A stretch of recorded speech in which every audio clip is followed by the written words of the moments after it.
உங்க எல்லாருக்கும் ஒரு பெரிய வணக்கம். எஸ், இன்னைக்கான வீடியோ என்ன அப்படின்னா IPL 2024 இந்தியா விஸ் இங்கிலாந்து மேட்ச் ஒரு சைடு நடந்துகிட்டு இருக்கு. அதுல நிறைய விஷயங்கள் சூப்பரா போயிட்டு இருக்கு. அதை பத்தி நம்ம பேசுவோம். பட் அதுக்கு முன்னாடி IPL 2024 ஷெட்யூல் பத்தி வந்து பாத்தீங்க அப்படின்னா ஒரு நியூஸ் ஒன்று வந்திருக்கு. எஸ், என்ன அப்படின்னா ICCயோட அபிஷியல் ஒருத்தர் வந்து இந்த ஷெட்யூல் பத்தி சொல்லியிருக்காரு. பிகாஸ் ஆல்ரெடி வந்து நிறைய நியூஸ் போயிட்டு இருக்குங்க. இந்த நாடாளுமன்ற எலெக்ஷன்ஸ் வர்றதுனால IPL வந்து பாத்தீங்க அப்படின்னா இந்தியாவில் நடக்காது அப்படிங்கிற மாதிரிலாம் வந்து நிறைய பேர் சொல்லிக்கிட்டு இருக்காங்க. பட் ஆனா அதெல்லாம் கிடையாது, இந்தியாவில தான் நடக்க போகுது அப்படிங்கிற மாதிரி வந்து பாத்தீங்க அப்படின்னா அவர் வந்து கன்ஃபார்ம் பண்ணிட்டார் அப்படின்னே வந்து சொல்லலாம். எஸ், நாடாளுமன்றத்தோட அந்த தேர்தலுக்கான டேட் அபிஷியலி அறிவிச்சதுக்கு அப்புறம் தான் நாங்க ஷெட்யூலே வந்து பாத்தீங்கன்னா மாற்றி அமைக்க போறோம். ஸோ அதனால தான் நாங்க வெயிட் பண்ணிக்கிட்டு இருக்கோம். ஸோ அதான் எந்த ஒரு இஷ்யூமே இல்லாம நாங்க வந்து ஷெட்யூல் போட்டுருவோம் அப்படிங்கிற மாதிரி அவர் வந்து சொல்லியிருக்காரு.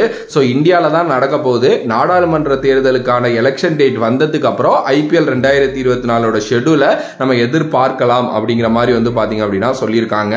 இதனால எலெக்ஷன் கமிட்டி கிட்டையும் வந்து பாத்தீங்கன்னா ஸ்பெஷலா பேசிட்டு இருக்காங்க அப்படிங்கிற மாதிரி சொல்லப்படுது. பிகாஸ் நாடு முழுக்க நடக்கிற எலெக்ஷன், ஓகே, பிளேயர்ஸ் வேற டிராவல் பண்ணணும், நிறைய இஷ்யூஸ் இருக்கும், நிறைய செக்யூரிட்டி ரீசன்ஸ் இருக்கும், நிறைய வந்து பாத்தீங்க அப்படின்னா ஹோட்டல்ஸ் புக் பண்ணுறது, இது மாதிரி விஷயங்கள்லாம் கூட வந்து இருக்கும். இதை தாண்டி நிறைய டிராஃபிக் இருக்கும் டெஃபினெட்லி. ஸோ இதெல்லாம் வந்து பார்த்தீங்க அப்படின்னா அவங்க வந்து கொஞ்சம் கவனிக்கணும். அண்டு எப்படி சொல்கிறது, லாஜிஸ்டிக்காக நிறையா இஷ்யூஸ் வரக்கூடாதுன்னு யோசிப்பாங்க, அவ்வளோதான். ஓகே, பட் இதுக்கு முன்னாடி ஒரு டைம் எலெக்ஷன் டைமில் IPL இங்கே நடந்திருக்கு. அதை வச்சு அண்ட் இப்போ ரொம்ப அட்வான்ஸ்டாக இருக்கும், நம்ம அதுக்கேற்ற மாதிரி பிளான் பண்ணிடுவாங்கன்னு நினைக்கிறேன். அண்ட் இதை தாண்டி வந்து பார்த்தீங்க அப்படின்னா IPLோட முதல் மேட்ச் வந்து சென்னை சூப்பர் கிங்ஸும் ராயல் சேலஞ்சர்ஸ் பெங்களூரும் சென்னையில் ஆட போகிறாங்க அப்படிங்கிற மாதிரி வந்து பாத்தீங்க அப்படின்னா நம்ம ஆல்ரெடி பேசிட்டு இருந்தோம் இல்லையா. பட் ஆனா இப்போ வர்ற நியூஸ் என்ன அப்படின்னா குஜராத் டைட்டன்ஸும் சென்னை சூப்பர் கிங்ஸும் தான் முதல் மேட்ச் வந்து இருக்க போகுது. ஏன்னா போன வாட்டி அவங்க தான் ஃபைனல் விளையாடினாங்க இல்லையா. ஸோ இந்த வாட்டி முதல் மேட்ச் வந்து இருக்க போகுது, ஆனா சென்னையில தான் மேட்ச் அப்படிங்கிற மாதிரி வந்து சொல்றாங்க.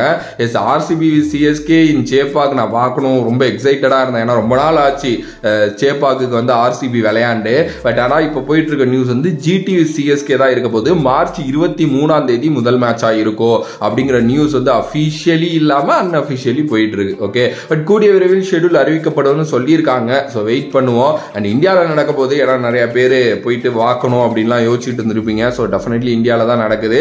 ஸோ நோ இஷ்யூஸ், போயிட்டு வந்து பார்க்கலாம். ஓகே, அண்ட் இதை தாண்டி பிளேயர்ஸ் எல்லாருமே வந்து பார்த்தீங்க அப்படின்னா ப்ராக்டிஸ் செஷன்ஸ்ல வந்து இறங்க போறாங்க. குறிப்பா CSK பிளேயர்ஸ் எல்லாரும் வந்து மார்ச் 2-3 வந்து பார்த்தீங்க அப்படின்னா சேப்பாக்கு வருவாங்க அப்படிங்கிற மாதிரி எக்ஸ்பெக்ட் பண்ணப்படுது. பார்க்கலாம், வெயிட் பண்ணி. உங்களோட கருத்து இதை பத்தி என்ன அப்படின்ட்டு மறக்காம கமெண்ட் பாக்ஸ்ல கமெண்ட் பண்ணுங்க. If you like the video please like, share and subscribe to நம்மளோட கிரிக்ஸிப் சேனல். வேற ஒரு வீடியோல வேற ஒரு கான்செப்ட்ல வந்து சந்திக்கின்றேன். நன்றி, வணக்கம்.